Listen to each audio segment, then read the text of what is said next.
Welcome to all. Here we are going to learn the bioinorganic chemistry from CHI 230 course. Last time we learned the syllabus related to this bioinorganic chemistry. This is the second section part of semester second. Okay. So let's start further. That is the structure of metalloprotein and a metal complex perspectives. Last time we learned about what is the metalloprotein, what is the different elements or the metals which is very useful in the bioinorganic chemistry. We learned their role, different role of metals in the different function which can be done in our body. Okay, today we are going to learn the structure of the metalloproteins. Okay, here metalloproteins have the two mainly type of the structure. The first, that is what, a spiral structure. Okay, this is the spiral structure, and the second, that is a tape like structure. Here you can see tape like structure. Here what is the spiral structure? That means it is a alpha helix form of the protein. You can see this having here, this having the alpha helix type of the structure is there. That is called as a spiral structure. And second one, that is a tape structure. Tape structure means what? The protein having the beta plated sheet form. Okay, spiral structure, that means what? They having the alpha helix form of the proteins are present. And tape like structure, that means here you can see here the tape like structure which is present in the carbonic anhydrase. That means in that carbonic anhydrase having a beta plated sheet form of the proteins are present. Okay, next here, that is the prosthetic group. Prosthetic group means what? Here the metal complexes having the position in the crevices. You can see in the red label arrow here, here there are the spiral shape or the alpha helix proteins is there, and at the cavity which is present in the protein here, that have the metals structure. Okay, that means that position is known as, or that group is known as a prosthetic group, a metal complex position in a crevices. Crevices, that means what? The hole or the empty space present in the protein. Some of the ligand for these complexes, or sometimes all the ligands, are provided by the side group of the amino acid units. Okay, here this is present in the myoglobin. Okay, this is present in the myoglobin here.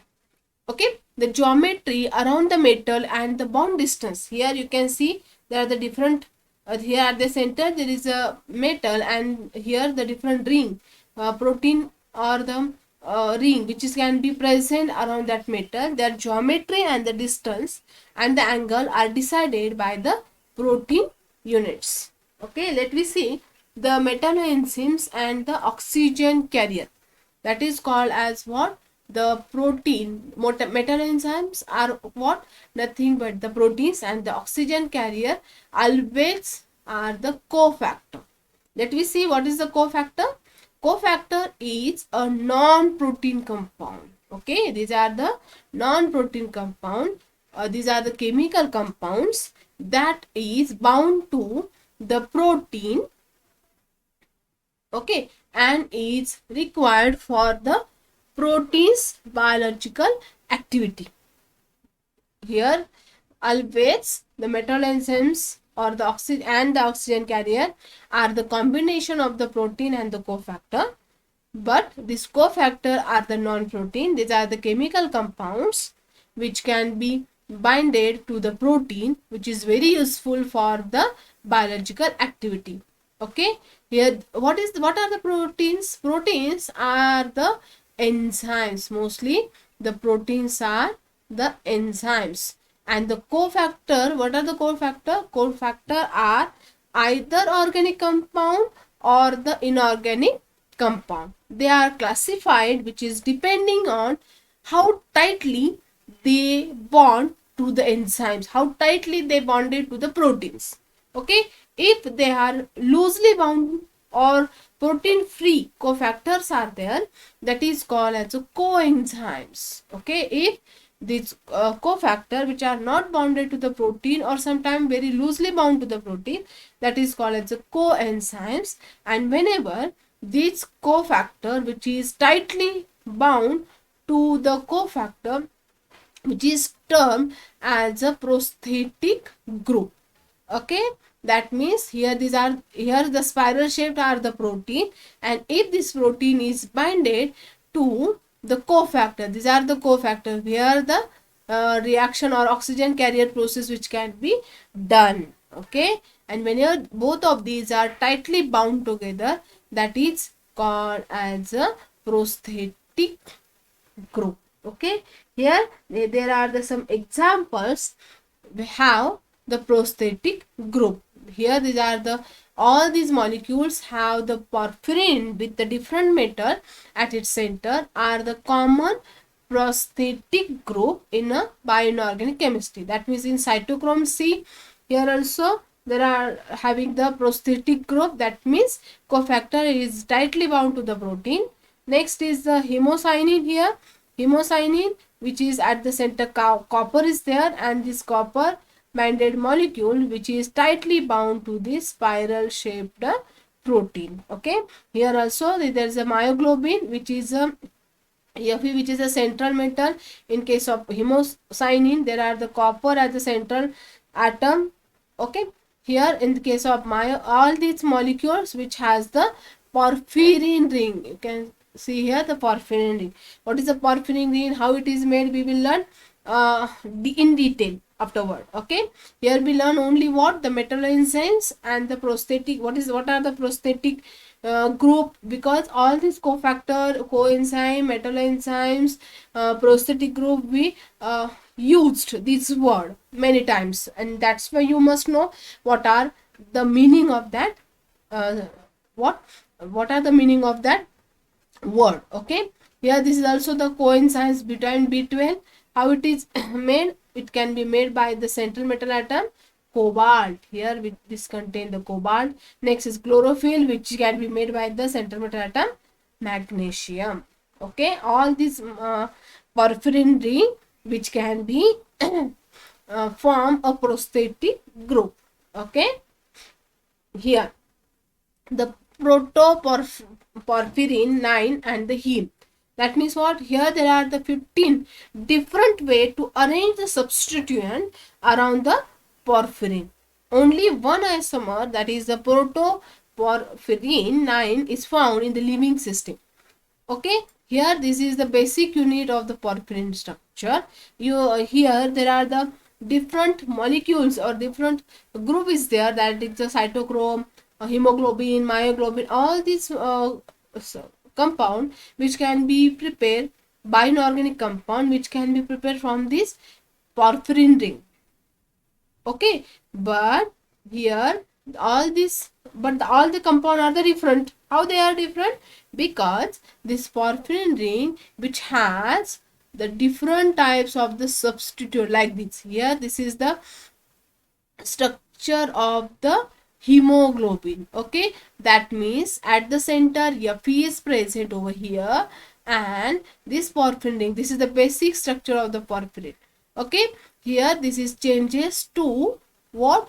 Adding some different substituent over here. Okay, and that's why by adding the different substituent over here, this molecule becomes a different. Okay, that means how the molecule changes by changing the central metal atom and the porphyrin ring having the different substituent. If this porphyrin ring has the this type of the substituent, you can see here, and at the center there is a Fe is present. That's why this molecule is called as a hemoglobin. What it called? Hemoglobin molecule. If here the substituents are changes, then this molecule becomes different bioinorganic compound. Okay. Here we learn the cofactors.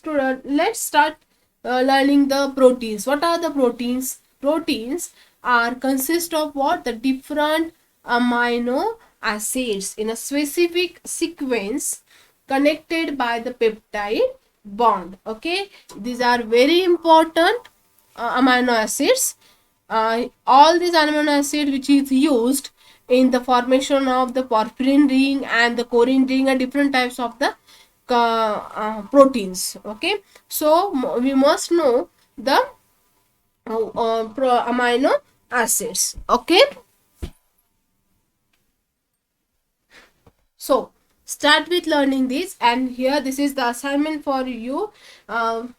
Give me the structures of the 20 amino acids. Okay, yeah, draw the structure of the 20 amino acid, because in examination, in NETSEL examination and here also always ask the structure and name of the different amino acid. Here the basic unit of amino acids are NH3CHCOOH.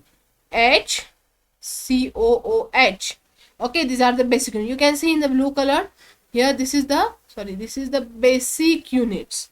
Okay, what are the basic unit? NH3CHCOOH. These are the basic units of the amino acid. Only changes is what you can see in the pink color. Here, if at this carbon has the hydrogen, that time this is called as the glycine.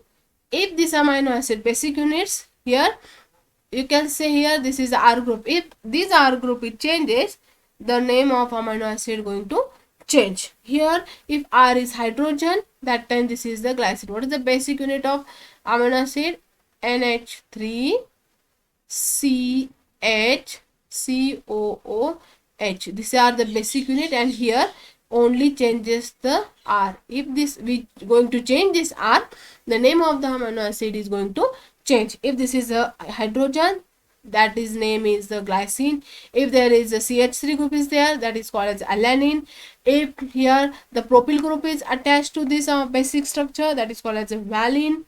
Here if this is a butyl group is attached, that is called as a leucine. Here this is thio group is attached, that is called as a metathionine. Okay, like this manner this is. And here this is the all the structure have the non-planar. Okay, this having the non-planar aliphatic R group. If this R group are what? Polar and uncharged R group. If this R group is CH2OH, that is called as the serine. If this R group is CH3OH, that is called as a threonine. If this having a thionine group, that is called the cysteine. If this have here changes to proline, aspartigine. This proline, aspartigine and glutamic acid, glutamic having a very important structure, always asked in a examination. Next time there is aromatic R group is attached to this basic unit of amino acid. If this group is attached, that is called as a phenylalanine. Next is a tyrosine. Next is a tyrophane. Here this is a lysine. This is another type. There is a positively charged R group is attached. That time it is called as a lysine. Here arginine. This is histidine. Histidine group is very very important, always asked in examination. And also this histidine and this arginine, which is used in making the different biomolecules. Okay. Next is negatively charged group attached, that is aspartate and glutamate. This is about what? The different types of the amino acid. By changing the R group, the name of our amino acid going to changed. Okay, let me see the few important amino acid relevant to the present course or relevant to the biomolecule structure. Okay, first that is the histamine. You must have to remember all this structure, always ask in the examination.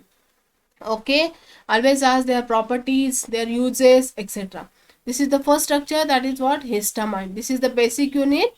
Okay, you can see here this is the basic unit, and here CH2 and histidine group.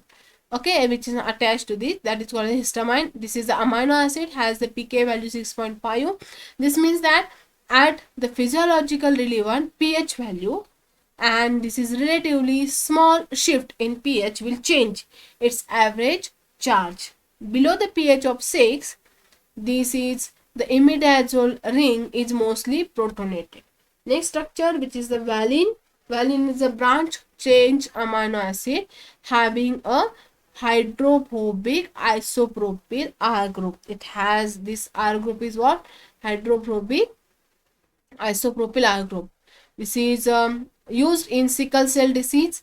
Valine substitutes for the hydrophilic amino acid glutamic acid in a hemoglobin. This valine is what? Hydrophobic. Hydrophobic means what? Water hating. Next is glutamic acid. It has a carboxylic group which is having the functional group which is the hydrophilic. Hydrophilic means water loving, which has the pK value 4.1 and exists in its negatively charged deprotonated carboxylate form at physiological pH ranging from what? 7.35 to 7.45. Next is serine. Here this is the structure of the serine. Serine is an amino acid having what?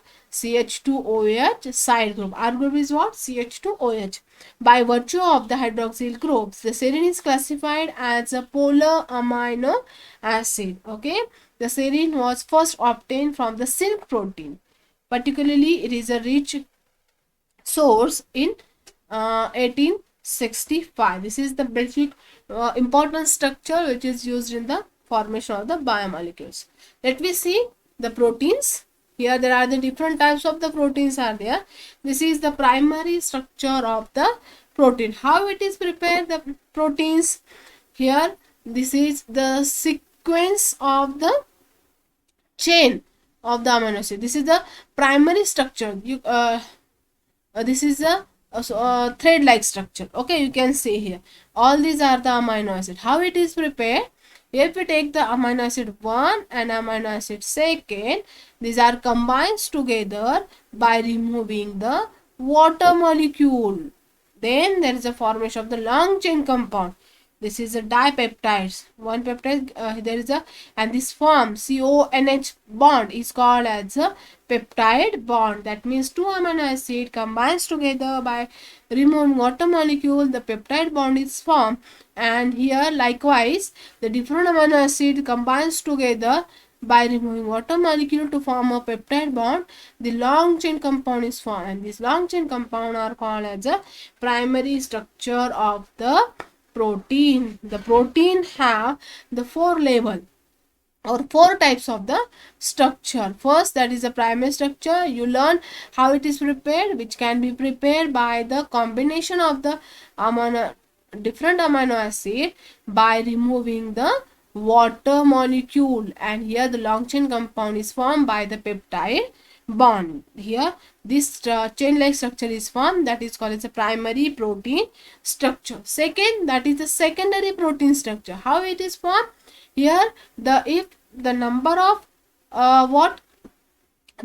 here this is the one primary unit structure of the protein, and this is the second primary unit of the protein, which are combined together by the hydrogen bonding.